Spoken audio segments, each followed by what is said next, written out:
मैं आप सभी दर्शकों का प्रश्नवली ज्योतिष टीम की ओर से आप सभी का स्वागत करता हूँ। हमें एक जातक ने अपनी जन्म कुंडली का विश्लेषण कराने हेतु हमसे संपर्क किया। वे अपनी जन्म कुंडली का विश्लेषण कराना चाहते हैं। वे अपनी जानकारी सार्वजनिक नहीं करना चाहते, इसलिए हम उनकी पहचान गुप्त रखेंगे। उनके कुछ प्रश्न इस प्रकार, वे हमसे पूछना चाहते हैं कि उनके लिए कौन सा बिजनेस ठीक रहेगा। उन्होंने पहले भी एक लोहे का बिजनेस करा, मगर उनको उसमें असफलता मिली। तो वे चाहते हैं कि उनको अपना बिजनेस, वही बिजनेस चालू रखना चाहिए, या उसी वही बिजनेस करते रहना चाहिए, या फिर उन्हें कोई दूसरा बिजनेस आजमाना चाहिए। सो तो आइए उनकी जन्म कुंडली से उनके प्रश्न का हल ढूंढते हैं। तो ये उनकी कुंडली है। इस कुंडली के लग्नेश बनते हैं मंगल, जो अपने से सातवें घर में विराजित है गुरु के साथ। ये एक अच्छा संकेत है। अगर हम अपने कर्म देखना चाहते हैं और अगर हम बिजनेस की सोच रहे हैं, तो दसम भाव और एकादश भाव बहुत ही महत्वपूर्ण भाव माने जाते हैं। इन दोनों भाव से हमें पता लगता है कि हम क्या कर्म करेंगे और उस कर्म से हमें क्या लाभ मिलेंगे। इस लग्न के हिसाब से दसम और एकादश भाव के मालिक शनि देव है, और वे त्रिक भाव यानी छठे भाव में बैठे हैं। ये अच्छा नहीं माना जाता। दसम भाव का मालिक और एकादश भाव दो महत्वपूर्ण भाव, और दोनों भाव के मालिक त्रिक भाव में स्थित है।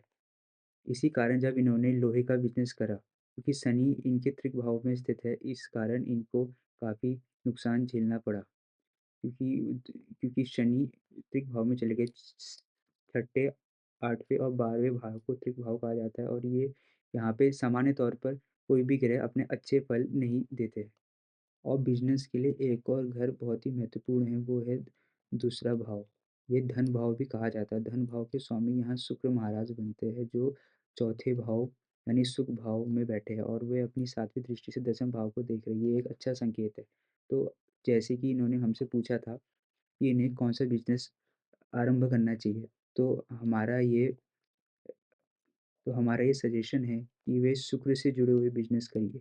शुक्र के बिजनेस यानी सौंदर्य, सफ़ेद, ज़्यादातर सफ़ेद चीज़ के बिजनेस, जो ब्यूटी प्रोडक्ट्स है, जो सुगंधित चीज़ है, द्रव्य है, उन सब चीज़ों का भी ये बिजनेस करेंगे तो इनको विशेष फ़ायदा मिलेगा, क्योंकि वो धन भाव के मालिक मालिक भी है, तथा जो इनको धन का इनका आगमन होगा, और वो अपनी सातवीं दृष्टि से दसम भाव को भी देख रहा है, जो कर्म का भाव है। ये एक अच्छा संकेत है। इससे इससे ये बिजनेस बहुत ही फूलेगा फलेगा। और साथ ही वे हमसे ये भी पूछना चाहते हैं कि क्या वे कोई रत्न धारण कर सकते हैं? तो यहाँ पे नवम नवम भाव, जो हमारे भाग्य भाव भी कहा जाता है, उनके स्वामी बनते हैं गुरु, और वे सप्तम भाव में बैठे, ये एक अच्छा संकेत है। तो अपने भाग्य को मजबूत करने के लिए इनको पुखराज भी धारण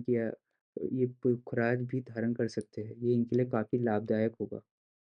तथा इनके शनि छठे भाव में है, और ये अच्छा, सामान्य तौर पे यह भाव अच्छा माना नहीं जाता। इसलिए ये शनि के साथ सात मुखी रुद्राक्ष भी धारण कर सकते हैं। इससे शनि अपने अच्छे प्रभाव देंगे।